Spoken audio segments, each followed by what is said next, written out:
All right, we'll call the meeting of the inspectors of the Carbon County Jail to order. Please stand for the Pledge of Allegiance.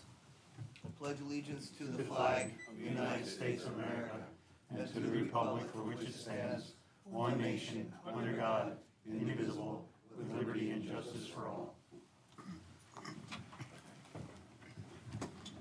These proceedings are being recorded for the sole purpose of preparing accurate written minutes. Recordings are overwritten following approval of the minutes, eliminating all unofficial records of these proceedings.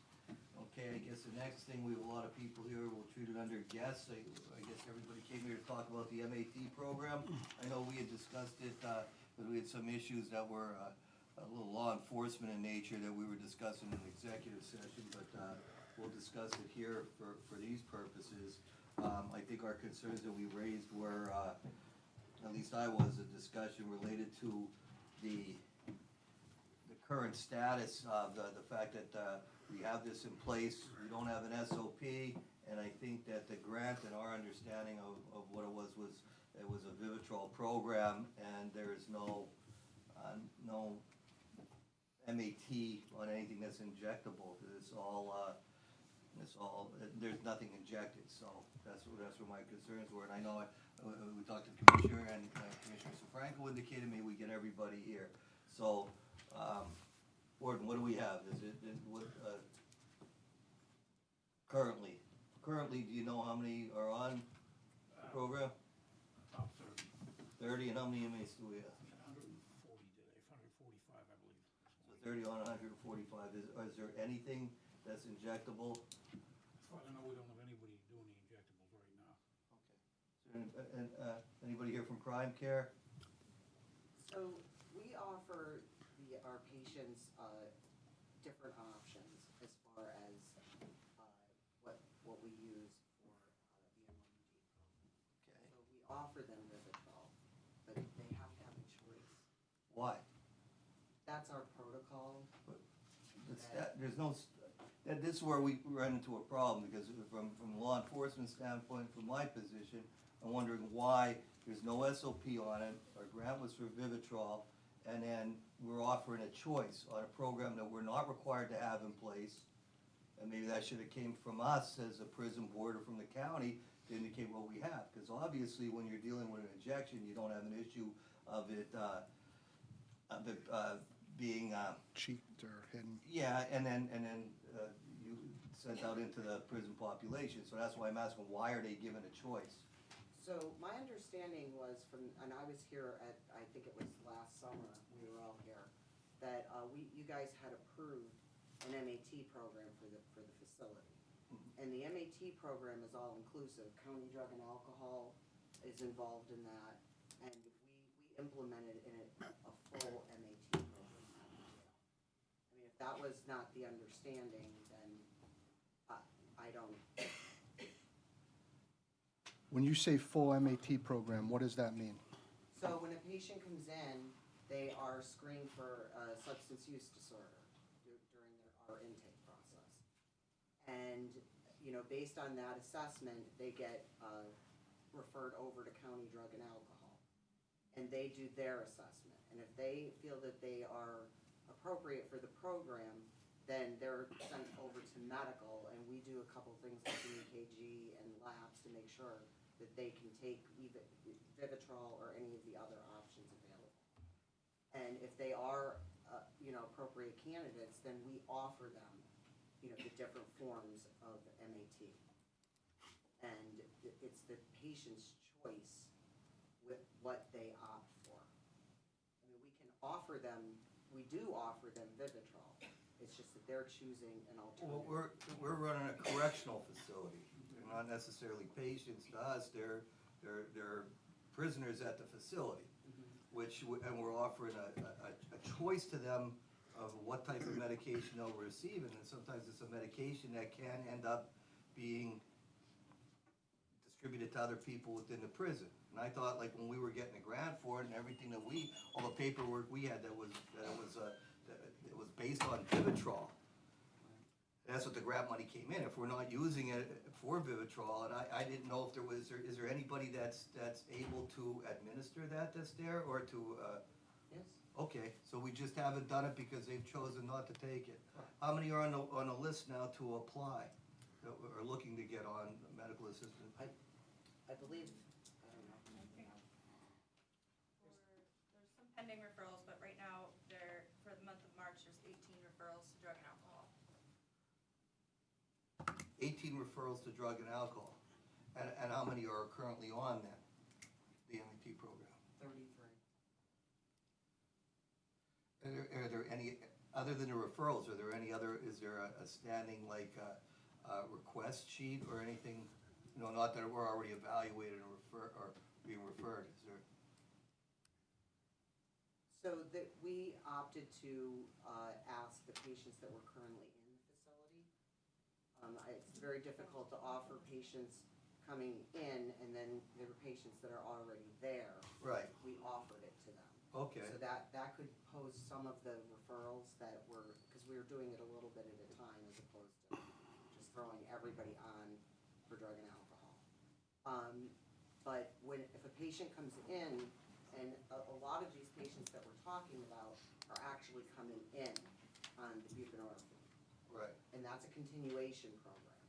So they're already receiving it in the community, and when they come in, we're Right. continuing it. And that makes up a good portion of the numbers of the 33. right, And then the only other way that they get referred is through if they come in at intake, and when we do the substance use disorder screening form. right. If they flag on that, then that generates a referral to drug and alcohol. And you said that there is being offered to anybody that's currently in the prison, Correct. just by being in? Well, there's the people that came in, so we started the program, let's say, on January 1st. Right, There were the folks that were there already, that had we started the program, they would have probably flagged. right, And we're going through and assessing their intakes to see if they would have qualified when they came in. right, And there's that list that we're a little bit at a time referring over to drug and alcohol. The majority of the patients get released even prior to us even doing that assessment, but it is a small number, and I don't know if you have the numbers of the patients that are waiting from prior to January 1. okay. I, Do we have, is there an SOP that the prison has relating to this program?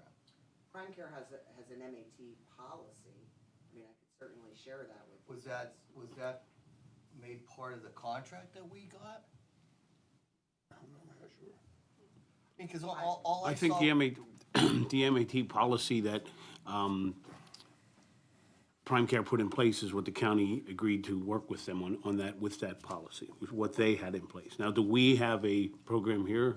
The board, no. Yeah, and I understand what you're saying there, Mike, but I'm saying it was that policy that they have provided to, well, I know it wasn't provided to the prison board, was it provided to the commissioners when they entered into this contract? Because I would have, you know, at the beginning, I knew and I was supportive of it when it was Vivitrol being given, but right now, that's not even in place, and I didn't know that we're in a situation where it is being offered, but nobody's choosing to take it. And I think that's, you know, in terms of law enforcement and what we're trying to do up there, it's creating it's a problem for us, and I don't understand why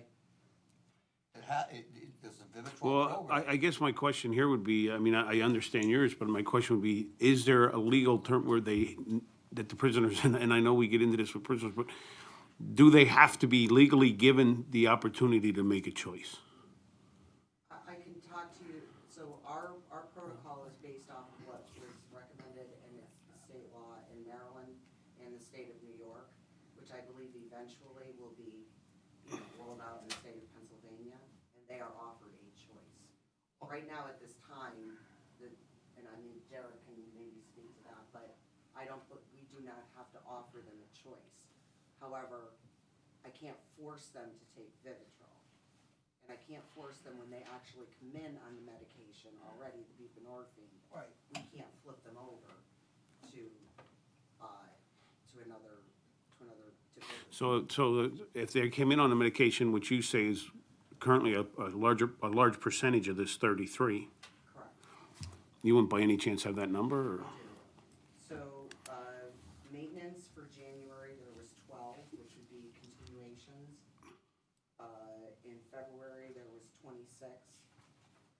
March, there is 34. And then I think April, no, March. So when they And come the in, numbers roll too, so like in January, there was 12. That's probably your most accurate number of the continuations. Because then new people come in and then the inductions, like, Okay. they overlap. So it's safe to say of those in the MAP program now, 1/3 of those entering the prison are already taking a drug that we have to continue. Okay. so and when they come in like that, are we required, like, or do we even have to have the MAT program? If they're coming in, do we have to continue that medication even though we don't have a MAT program? That's what, and I tell you what, like, I mean, like with Mike's question about it, like when this was presented to us first about Vivitrol, I thought Vivitrol was gonna be the drug or the prescription or shot or whatever it was that was gonna stop these people from cheating, or when they were being released, we would give it to them 1 or 2 months before the release, and they go out, because I thought Vivitrol was something that worked, that would really help people, but it looks like we're just giving anybody a pill that walks into the prison. And that's what my issue is. I mean, I look and what my thing is, I don't think this was ever gone over with us, and I thought, like I said, the Vivitrol program was gonna be like that. We release them, and they're on their road to recovery, that we're gonna try to help them, and I'm all for recovery. I mean, I've seen people that either, you know, that went and had their life straightened out, and I've seen people that tried to kill their parents, you know, so there is, I mean, there's, recovery is a good thing, and I think we have to do that, but where are the steps that, I mean, when you come in and you have detox, okay, you have detox for 7 to 10 days, so then you evaluate somebody. The evaluation, does anybody actually look at the evaluation and look at it, and are there 2, 3 eyes on it and it says, yes, this person, is their medical history, I mean, you were talking about that you check them out, their medical history, are they actually, don't they have, within this program, don't they have to be sentenced? Is every one of these people sentenced? I mean, or what are the rules for that? I mean, I'm hearing just like different things, but, you know, and there's reporting with this Vivitrol, so I don't know where this got to, that, and I agree with Mike on this, like this Vivitrol was supposed to be something that we were supposed to put people on the road to recovery, and are we giving something to people when they're sentenced and they could be in there for 2 years and we're giving them medication? Like they're gonna, and when they get evaluated, how do they get evaluated that if they're incarcerated and say if they're in there for 2 months and they maybe have 2-year term, and we're giving them medication, how do they get on that medication? Because they're gonna say, I have tendencies that I wanna take drugs. Is that all they do? But where are they gonna get the drugs? We don't have vending machines in the lobby for them to get drugs. So where is this rehabilitation helping them by giving them a pill? And I don't know, are there people in there that are gonna be there for 2 years that we're gonna have to do this crushing of pills? Our guards are not babysitters. You know what I mean? It's like, you know, and the way it was sold to me was that this shot was gonna help because you got it once a month.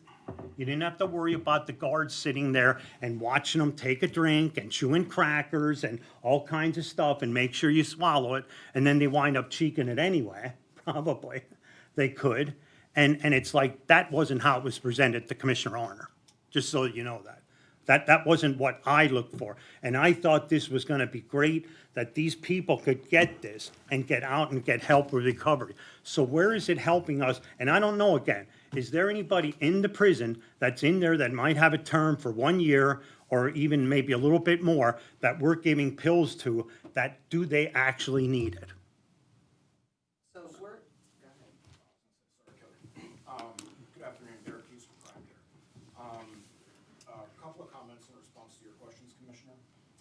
Initially, with regards to Vivitrol, you are absolutely correct that Vivitrol was one of the first medications that started to gain momentum with regards to MAT, whether it be in the community or in the correctional setting. My personal opinion at the time, I believe that there was a belief that Vivitrol was going to be this magical medication and the end-all be-all solution. Similar to Parkland County, a lot of our other counties previously and to this day continue to receive the Vivitrol grant funding. You guys are not in that boat alone.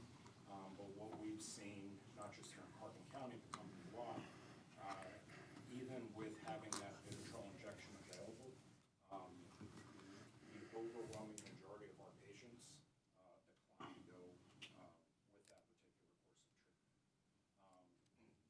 We rarely use Vivitrol anywhere in the company. It's just very, very rare that any of the patients opt to use that medication. With regards to, is there a legal obligation to offer MAT in the facility? Like Kelly had mentioned, of the 5 states that we provide service to, Pennsylvania is currently the only state that has not yet legislatively mandated it. I'll absolutely say that. Do I believe it's going to be happening in the very near future? Yes. The other states that we provide service in have very, very strict, very detailed requirements within that legislative mandate for us offering the various forms of MAT for folks that are incarcerated. Of the, excuse me, 86 facilities that we're currently contracted with, 84 of those 86 sites currently offer MAT programs. There's only 2 facilities company-wide that have not yet given Prime Care the green light to initiate a program. As far as the folks that are currently in your facility, whether they be, in for DUI, and they're there for 30 days, or whether they've been sentenced for 18 months. We, as your healthcare provider, cannot use that as a determining factor as to whether or not to allow somebody into the MAT program. In the clinical world, opioid use disorder and alcohol use disorder is currently viewed, and this is our healthcare team in front of me here, so feel free to chime in, but that's viewed as a clinical diagnosis. It's viewed very similar to somebody with diabetes, somebody with cardiac history. So from a healthcare standpoint, there is an expectation that we offer treatment to those individuals. And it is, I agree with you, Commissioner, I know the common belief or theory is simply putting a pill into somebody's mouth, but that is not actually reality as far as how Prime Care's program is set up. And obviously here in Carbon County, we partner with County Drug and Alcohol, so it's kind of a 2-pronged approach. You're dealing with the addiction side by offering the medication, as well as the initial and ongoing counseling from the drug and alcohol providers. One isn't necessarily going to work without the other. And I understand that, but it's like, when we talked about this in the beginning, everybody said, oh, we're hardly gonna get anybody on it, and then the first 30 applicants are on it. And I mean, and I'm just asking questions like, are we doing the right chain of command to get to these people? And like I said, if they need a pill, but I just can't see this, that if somebody's in there, why are we giving them a pill if they don't need it? I mean, I don't know, like, what is the answer to that? I mean, I'm a bit confused by what you said, because we just started this in January, jumped through our rear end to get the Vivitrol grant, and then got it, but you were already saying that you've known that this wasn't the way to go for some time before that. Why wasn't that made clear to us before we entered into this contract? So the grant, I don't recall who, there was someone here that presented that information. I don't know if she was from County Drug and Alcohol. it might have been wrong, yeah. There was the grant, she Yeah. had presented that information at a prison board here. Plus Prime Care had also, submitted a contract to you guys to go into as far as the MAT program. Because it's not usually just one drug that we prescribe. And that, They're I two saw, separate well, things. I saw that. I saw what came to us, because we were trying to get that in, because we had the grant, and then we got a proposal, which obviously, and I read it several times, did not make it clear that it wasn't, it was, Vivitrol was mentioned, but it wasn't made clear that there was what you were doing, the extent of it, and the stuff that you just explained here. No policy statement, whatever. Then a contract may have came, which never came before the prison board, but went right to the commissioners, and I still don't know what it is, and that's why we're here today, what we have. Mr. Chairman, Mr. Chairman, the county administrator has a question. But, I think you need to separate the two issues. You need to separate the MAT program from the Vivitrol grant. The MAT program was recommended to all the member counties of PIMIC that we need to get this in our prisons. We need to do this. After that contract, a grant was discovered for Vivitrol. okay, Okay, so the application was made for Vivitrol. It's not tied to the contract for MAT.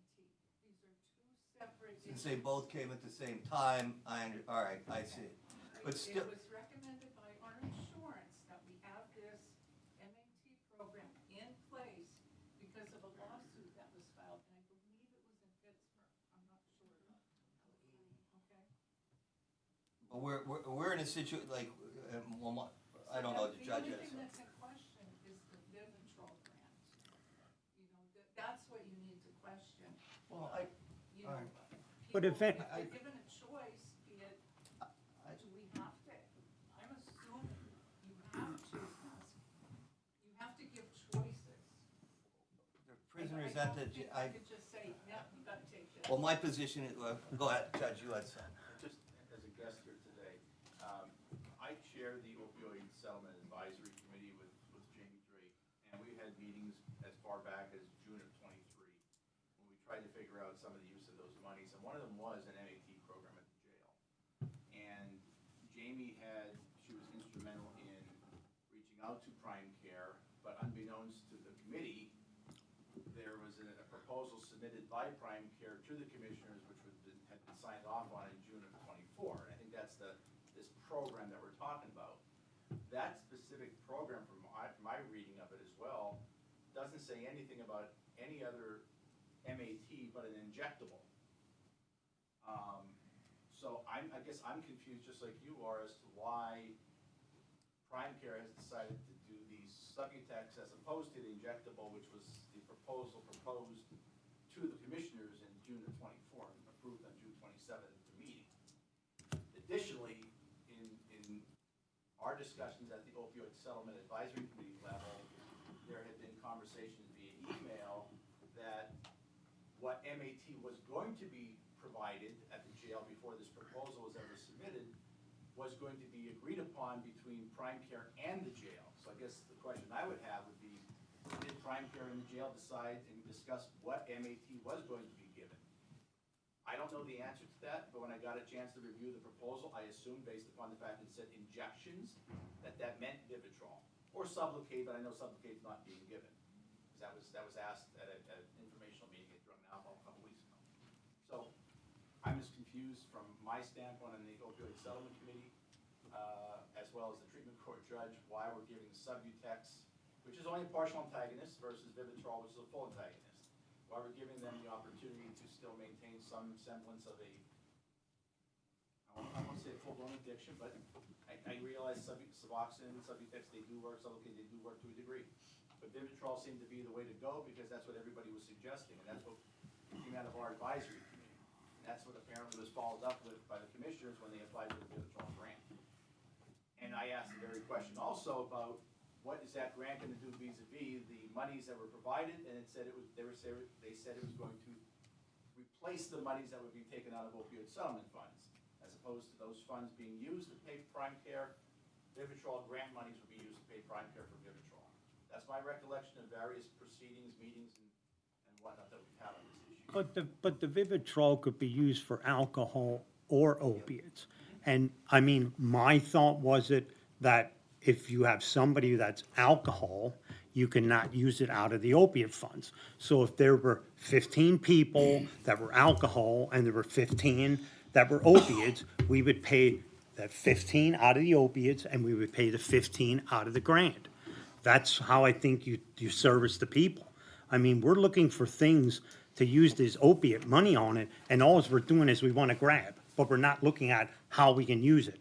And here would be a perfect example. If there's 30 of them and they're opiate, how many are actually out of that 30 are alcohol or are OUD? How many are opiate?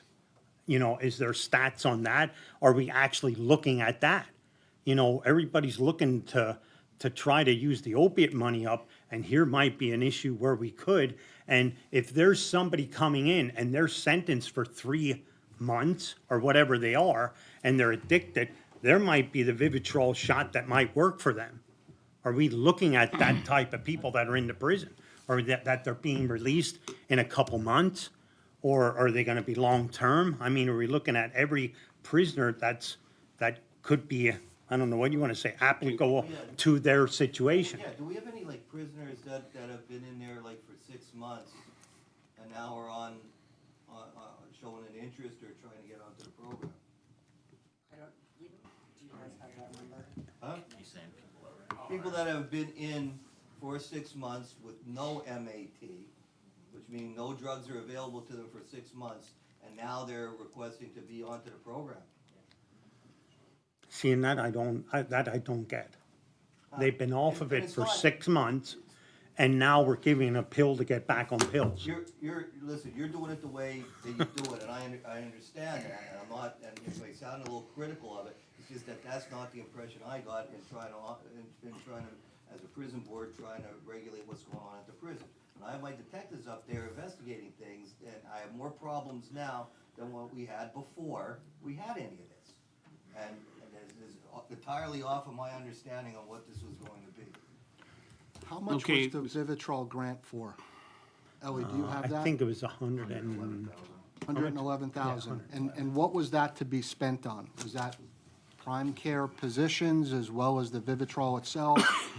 Did it combine a couple things, to anybody's I recollection? have to look it up. The Vivitrol is expressly for Vivitrol. Right. So Okay. if we have a $110,000 grant for Vivitrol, and nobody in the MAT program is taking Vivitrol, is that money being spent? Is it sitting in the pot? No, no. I believe that grant is reimbursement. We don't get $110,000 in the bank. Right. It's a reimbursement grant. We have to, I believe, submit a request and give them documentation Okay. to get Right. reimbursed. Because we have a Okay. pot of money that isn't being spent for a program that we, as a prison board and everybody else, wanted to have in place that isn't being used, essentially. But it's only for Vivitrol. Well, understood. Okay, Mr. Can I, first of all, I think there's like 5 different conversations going on here. We're all like, we're talking Vivitrol, we're talking MAT. So let's, and it all twines together somewhere, but first of all, obviously, the MAT program is the first issue. We have an MAT program, and you brought up the point, there definitely needs to be a policy and a procedure put into place. So that's something that we should probably sit down and come up with. Well, that I don't know. I don't know if that's. Well, I think we that's need to their- re- right, their- We entered into an agreement for them to run an MAT program. I'm not critical of them, but they're running it the way they run it. Okay, so And maybe it's what we not- need to do is review all of that, and then I'm gonna ask the next question to the solicitor in the back. Can you put a moratorium on, or can we hold up putting anybody further into this program until you have, can we just take a 1-month reprieve here until we gather these facts? Rob? I don't know, has that ever been done? I mean, I know we're not the only county that's gone through this growing pain. We've heard this, and you know that, Rocky, and so does Wayne, from other counties. So in order to take a step back and take a good, deep look at this, can that happen? I mean, we can continue to provide what we have there, but as far as, you know, do we just kind of hold up on Jamie, maybe you help out, can you hold up on referrals for right, I mean, referrals can still come in, but as far as, Honestly, that, for us, our staff person, our case manager, she's resigned, so she's gone at the end of the month, so we're Yeah. advertising currently for a new person to do that role. So, and our counselor up there is pretty maxed out at this point and seeing people as well. okay, so that may self-correct. And again, we didn't want The to amount. get done on what we needed to do in terms of adding anything and see if this is going to be ongoing or if it's gonna level out at some point, if this is just new and everybody wants to. And what is the reason for somebody not taking the shot? I mean, what, do you get any answers from them? I mean, like I said, if you would, They already, it's the level, whether it's an antagonist or not, it's only a partial antagonist. So you get it and you still experience your drug use from it, but and a if full you, antagonist but doesn't. like I said, if you have somebody that's possibly getting on in 3 months from now, and you're counseling them people that this is gonna help you on the road to recovery, wouldn't you try to encourage something like that? Or like I said, somebody that's sentenced. So when we you're talking about put a moratorium on, can we have it that somebody that's sentenced less than 3 months Okay, can get on MAT, or how do you, I mean, I don't know, how, you're gonna discriminate against everybody and then we'll get sued more. so, You know, My name is Shannon, I'm a guest here today. I actually run our MAT program up in the Pike County Correctional Facility and have been doing so for about 3 years now. And I oversee the Monroe, program. I think the commissioners have heard me speak. Yes. I think that's the last conversation. There are a lot of clinical factors that go into when we're first meeting with an inmate in regards to recommendations for Vivitrol versus Suboxone versus Methadone. Typically, if they've already gone through the detox process and they've been sitting in our correctional facility for quite a bit of time and are already through that process, yes, we are having the Vivitrol conversation with them. Yes, we're going through all of the risk factors of what's gonna happen if you leave here and you're not on an MAT program. But we do go through those conversations and communicate that over to Prime Care. So when they're meeting with the doctor is also going through with them, what are the best options for this individual, okay? It is a huge growing pains issue. We dealt with it with Pike. We saw a huge spike when we first started. It levels off. It does. The reality is it's new and it's shiny and you're gonna get a lot of requests right from the beginning. Well, and my buddy got this, so I want the same thing he got, right? Those are the growing pains that we see in any MAT program, and in the 2 counties I've continued to see, and I actually came down earlier and went through the list we see down here. There are folks that are on the list that are now requesting it that have been sitting there for a period of time. It doesn't mean that Suboxone wouldn't be the appropriate option for them. It doesn't mean buprenorphine may not be the appropriate option for them. But there are ways that we can communicate with them, and hey, they're not going anywhere for a while. Maybe we need to hold off on starting first. Do we need to see what's going on? Do we need to see what their aftercare is gonna look like? Are they going from here to a state correctional institute? Do we need to look at those pieces? The other issue we have is if they are sitting there, a lot of our folks are in there on bail. We don't know if they're gonna be out on the street the next day. So yes, sometimes we have to start them sooner because we don't know if they're gonna come out, and their overdose risk is so much higher when they leave our correctional facilities.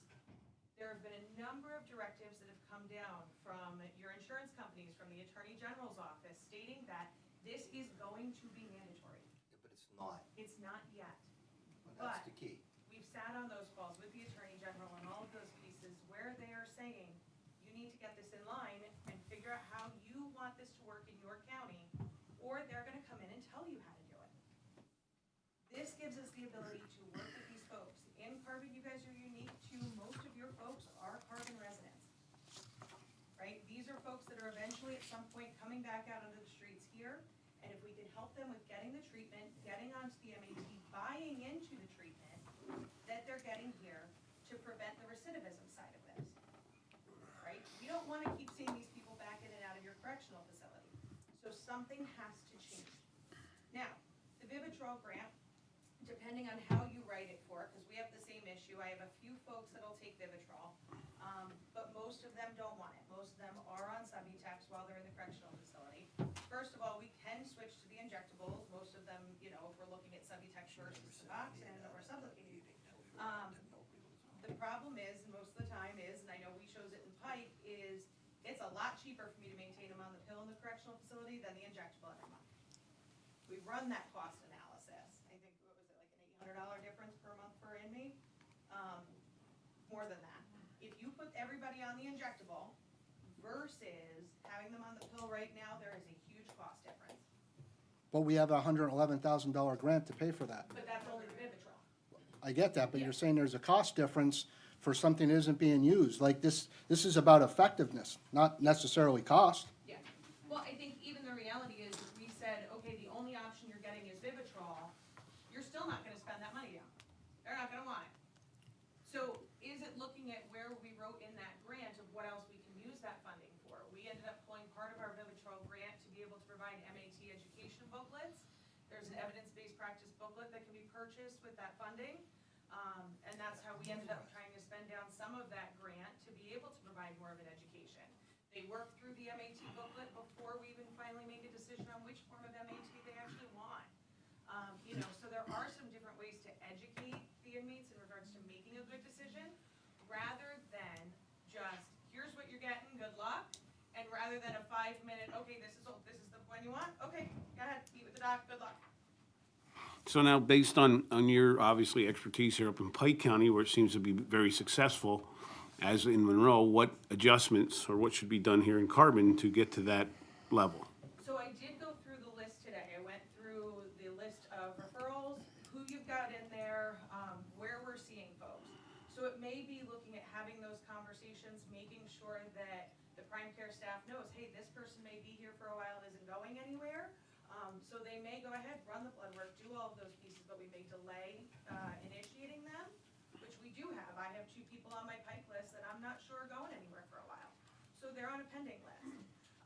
You know, so we can do, where do we look at just starting an induction later on in the process if they are not looking at any kind of withdrawal symptoms or anything like that when they first come in. So I think that's one way we can look at kind of adjusting and tailoring a little bit here. And really looking at how are we doing the MAT education of these folks before we're making those decisions with them. Okay. And we take the recommendations of the county drug and alcohol folks, they're the experts. Like, once they refer over, there is a certain piece of it that we have to do to make sure that, you know, their heart and their liver can withstand whatever drug we give them, but on county drug and alcohol, they're really the front line with deciding and recommending to us, who gets in the program. So, you know, I think that, you know, it's been a collaborative effort between all of us to make sure that everything is getting done appropriately. But we rely on their expertise to refer over to us. And I mean, I understand that there too, but my point still comes back to it. How do we give pills, medication to somebody that's been in there for a year that hasn't taken drugs that can get into the program? That's my question. Like, why are we doing that? It's my experience, my work, I work with the MAT doctor through St. Luke's, we do the MAT program out of our office. So as the case manager for this, people come in and we screen them, and we will see what their history is or what they do. We then talk with them a little bit about if they'd be open to MAT, but in no way, shape, or form, as a case manager, does anyone have clinical abilities to tell a medical provider what's best for said person? So that is a lot of pajama, because I feel like a lot of it is coming back on the case manager when it's not her job to educate through all of, and I respect what you're saying, but at the same time, here in Carbon County, we are a revolving door. Our clientele is a little bit different. I get the jail list every day, I look who's there, I see who's coming in and out and all that stuff. And for my purpose of having a case manager in that jail, which now we don't have, a lot of it is because of all of this extra added work. They're not able to do their reentry things, getting them hooked up on the outside, making sure that home plans are good to go, everything else is good to go. When really, in reality, it's doing the assessment, doing the screening, doing the assessment, and then handing it over to the medical provider to decide where to go from there. That's been the practice. I've been doing it for how long since I started. So, you know, that is a growing pain as far as who's supposed to do what, because I can tell you that it was 100% more work on a case manager that should not have happened like that. And again, it goes back to what you said, Commissioner Sefranco, there's no SOP in place. So it wasn't clearly defined. Okay. And that is key. So with that in mind, Prime Care deals with Monroe and Pike. I'm sure they have an SOP in line? Yeah, both Monroe and Pike County follow Prime Care's program policy for MAT. So, okay, So okay, so now I'm just asking, if they're following your corporate policy, they haven't done anything outside of that other than what you have proposed, which is the same thing you've proposed here in Carbon? Yes, they are following the same thing we have proposed in Carbon County. Yes, sir. Okay, so then we don't have to reinvent the wheel on that. Whether or not jail administration developed their own internal SOP for MAT, Okay, so, I'm sorry, Mike, you weren't here, but getting to the bottom of the MAT, then, the SOP program and the program that is the MOT in Monroe and Pike, which is the model we're following, is the same model that we have right now with Prime Care. Okay, so that takes care of that. You're saying no, Judge, why are you saying I'm no? only saying no because of the proposal that you agreed to at your June 27th meeting, which talks about the injectables. They're talking about Subutex and pills, so it's not the same MAT program. Well, he just said it is. Well, I'm just telling you it's not. I get that, but I'm just sitting here telling you here two different sides of a story here now, so that's, how is that possible? I'm asking. And honestly, I don't know, I didn't see anything else in your minutes that said you approved anything else. This was a letter dated May 17th from Brent Babington to the county officials. It was addressed to the prison board, which is their proposal to do an MAT program with a physician, an LPN, to an aggregate MAT cap of $40,000 per contract year for medications. And it says the cost per injection can range from $1,400 to $2,000 monthly. Now, it doesn't define that per person in total or whatever it is. But at the end of the day here, it was approved. And that's really all it says. So, And what I said before about injectables, my understanding of injectables would be the Vivitrol, potentially the Sublocade, but I haven't even heard that as part of the discussion. And instead of following this, they've gone their own route and done Subutex, which I don't think is in furtherance of the contract or agreement or proposal, whatever you want to call it, that you accepted and approved. is that the case? I wasn't a part of the conversations back in May, June timeframe, I apologize. So I cannot honestly speak to what was discussed in this room or the jail, but kind of Okay, well, this is, it was to try and get a better understanding of what the concerns are, okay, so, how we can work to resolve. all right, so basically where we are here right now, and I'm not trying to take, it's your meeting, Mike, but, I mean, you obviously we have a contract that we signed that is the exact same contract that's working well in other counties, according to Prime Care.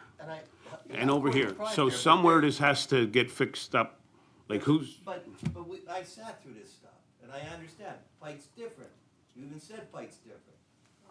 Pike's people that are out of county, big alcohol problem, we're not Pike County. So there's, I Okay, think so then- everything needs to be a little bit tailored, but our impression when we came in was that these were injectables. As a district attorney, and what our detectives are looking at, I'm not real happy with having to investigate things at the prison again. And that's why I need something a little bit different, and I don't think this is consistent with my understanding of what was taking place since June. And I'm not real happy with that. So. And I would don't have to, know, I think maybe and- we need and to I sit thought down and it look was at their SOP or policy. And it's not to Right. take it away. I don't have a problem with a medical provider, an actual medical provider indicating this is what you take. Like when my doctor tells me you're taking this, my doctor doesn't give me 6 different choices. This is like, medical marijuana. Here's your card and you get your choice of what you want. That's not how this is supposed to be. That's not my understanding of it. If a doctor was prescribing one certain type of medication and we could raise those concerns, there's gotta be a way to inject some of this stuff so that I'm not having to go and our prison staff doesn't have to watch all these people or constantly combat the disbursement of the medications within the prison system. and Derek, how long does it take to watch somebody? 15, 20 minutes maybe?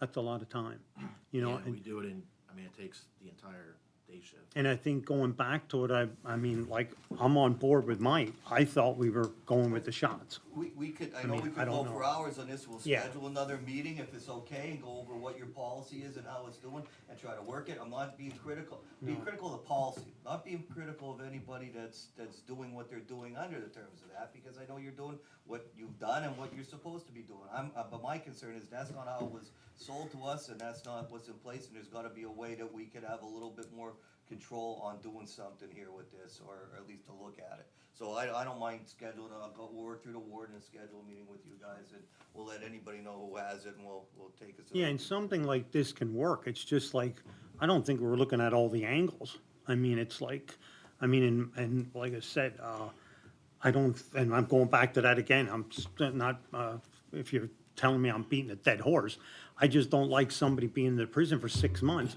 and now we're giving them a pill for another 6 months till they get out. You know, it just don't make sense. I mean,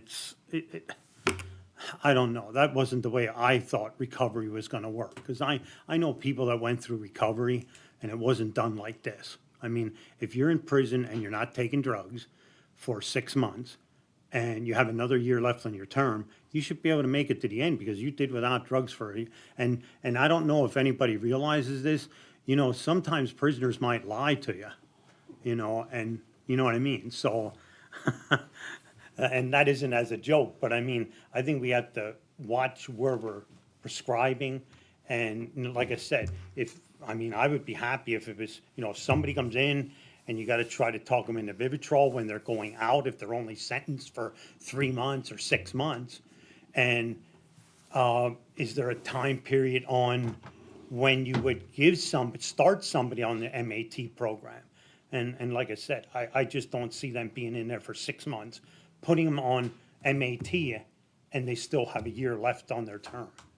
I mean, where are we helping? We're not helping recovery anywhere. We should be getting people out the door and helping them, you know?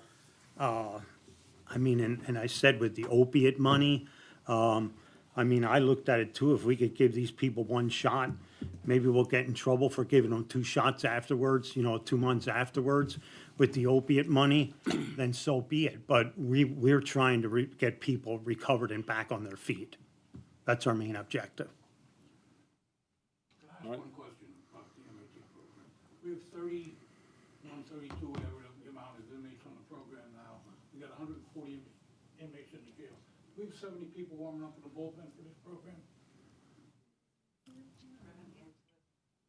I think 70 List I looked at today was 70. on top of the 30. in So, total. 100 out of 140. That's what I'm saying, like, there's gotta be a limit somewhere. Right, that's from the beginning of the year. Well, that's what I mean, no, but I went through and pulled out, so it's the ones that are active and the ones on the pending. So some of them that still need to be So you're screened. adding them They're adding together. together, yeah, so in total. so in total, there's 7. Yeah, but like I said, there are ones on there that still need to be spoken to and screened and. I understand, but we have 70 requests, that's half the prison population wants to be on the MAT program. And 2 of the pending are out. Yeah. Mike, may I say something else? Sure, Judge.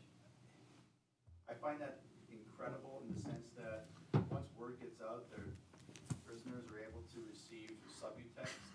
Everybody's gonna want Subutex. And I say that from the standpoint of when the county applied for their Vivitrol grant, part of that grant in explaining why they want Vivitrol for their inmates, 26% of the inmates at that time identified an OUD.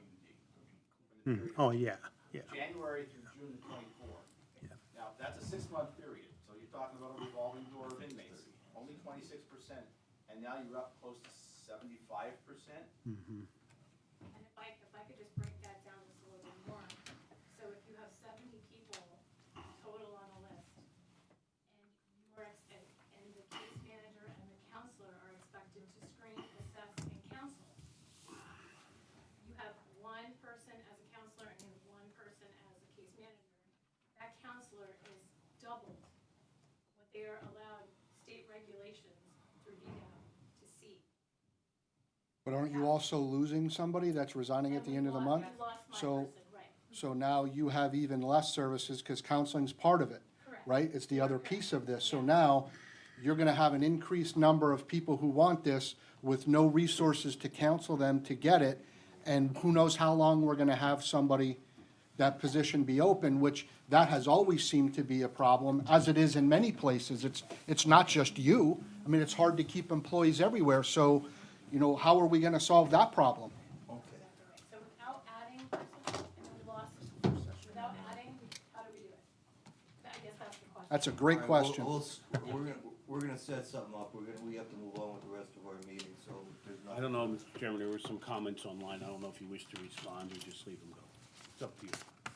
It's your meeting. I think, having read the majority of these comments, I think just making a statement, if you don't mind, that the suggestion there was we need to take a look at this, and that's what we're doing, that's what the board decided to do.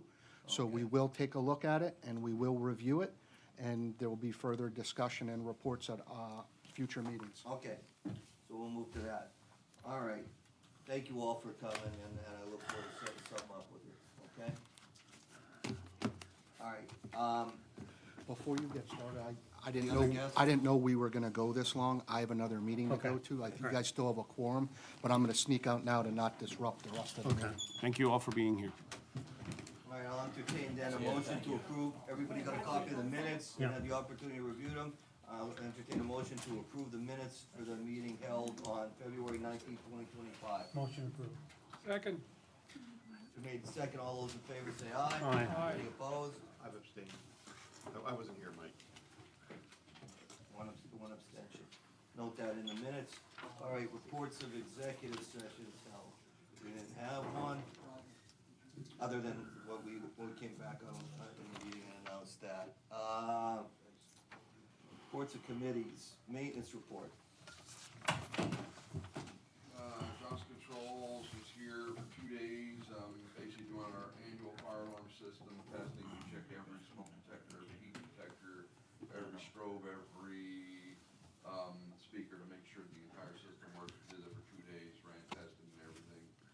Afterwards, they came in, we replaced one smoke detector, one heat detector, and one strobe/speaker device.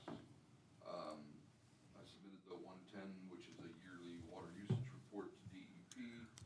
Johnson Controls was in, as you see, there's like 2 days here and then a few days other for a camera issue.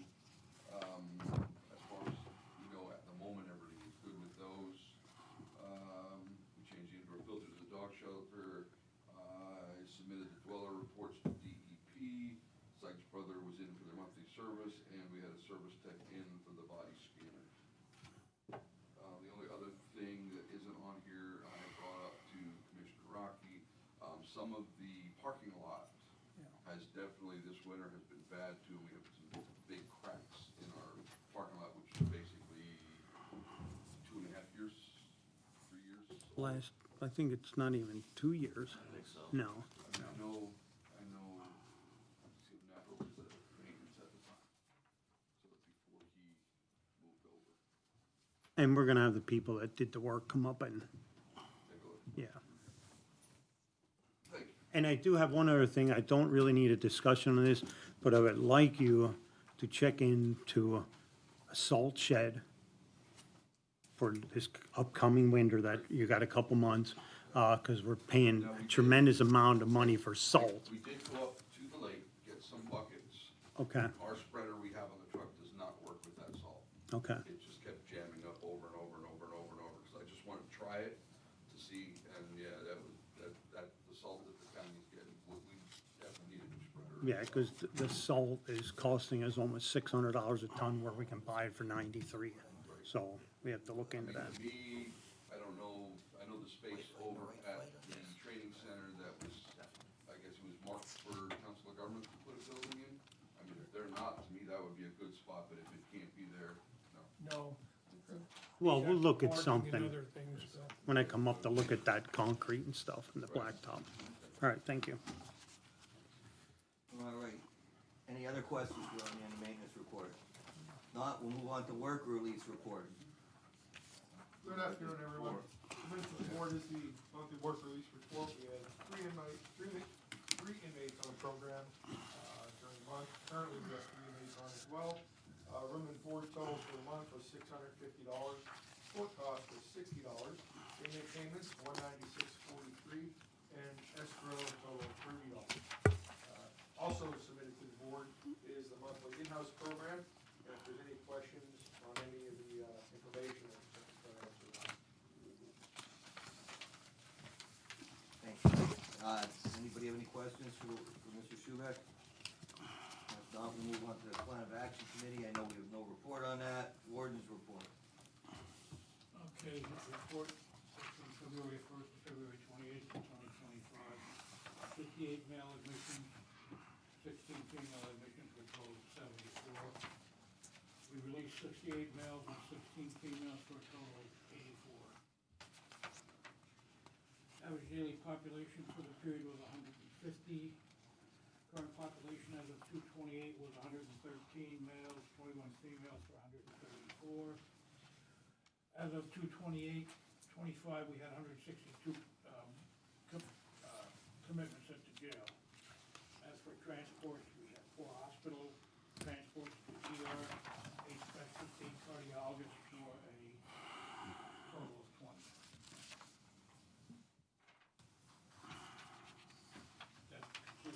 Any questions for the warden on his report? If there's no questions, I'll entertain a motion to accept the warden's report, to accept the warden's report. Motion approved. Motion made, is there a second? Second. Second, all those in favor say aye. Aye. Any opposed? That motion carries. Do we need an executive session, warden? I don't think I have anything. Okay, no executive session, we'll move to the personnel report. There's a copy of the personnel report attached to the documents for the meeting, and I'll entertain a motion to approve the personnel report. Motion approved. Motion made by Rocky, is there a second? Second. Second, all those in favor say aye. Aye. Any opposed? Motion carries. Old business.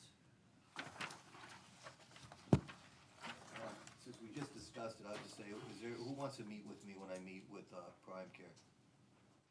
Franco? I'll set it up at the Oh, prison with the ward. I can be there. You wanna be there too? Yeah. Are they okay, 2 of them to come? Does that constitute a quorum and a? Oh, yeah, that's right. All right. Maybe you can send Rocky in place of me. Send Rocky in place of me, that's fine. No, you can send Rocky. Oh, no, You're I- talking 3, Mike, aren't you? What's that? Oh, that's right, that's 3. Yeah, why is that? I'm No, trying- 3. 3 out of 5. But is it 3 out of the commissioners that 2 out signed of the 3 of the contract? commissioners, so you can send Rocky. Yeah, because we don't have committees. I would think like Yeah. the municipalities had 3 on a commission, like when you had a committee and then you had a quorum of a committee, so you still had to advertise that. This isn't a committee, we're just meeting with them. Okay, so the 3 of I'll us? come up. Anybody else? Okay, the 3 of us will schedule with you, through them and Robert Monroe Pike. I don't need every one of them there, you know, but whoever we can get, whoever really wants to come in, Okay. we can talk about that. All right, I'll set that up with you. shortly. Because it deals with a county contract, we have the solicitor there. Sure. We have a contract with them. We have a contract with Prime Care, so. Oh, yeah. Yeah, for this MAT program, because like I Yeah. said, all I had from anything that we went through these minutes was, that proposal that Judge Matika was referring to. I don't have a contract. We don't have SOP, that was the question. What's the contract? That proposal that you adopted, that's the contract? That's the, So what we'll do is we'll have the solicitor there. okay, alright. Alright, I'll move to, anybody else have anything under old business? New business, emergency response policy, that was attached here? Sent the Yep. policy down probably 3-4 weeks ago for you to review, and it's attached to the meeting, and I brought Sergeant Fletcher, he went away to be trained. You see, right, he was trained, he has one with me if you'd like to see it. I'd like to see it. Yeah. Oh, sure. Put it on Bob, no.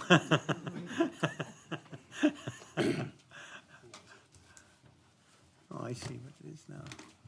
Okay.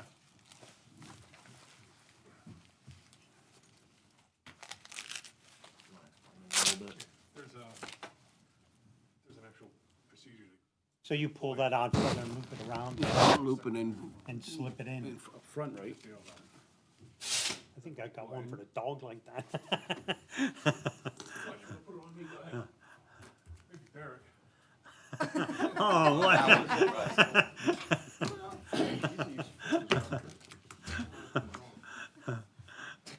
So I'd be handcuffed from behind in this particular scenario. You're probably gonna do that for him. That's what I'm thinking too. Yeah. I'm too good for that, so. Uh-huh. Well, there's, so some of them, someone that's large, big shoulders. He forgot the, you're gonna have to do a yeah. modification, but still. Just be on that. Oh, okay, so you can do it either way, which is that better anyway? I think it depends on a person. They're both very useful. Depends on the size of the inmate. Yeah. It's easier with two people. In theory.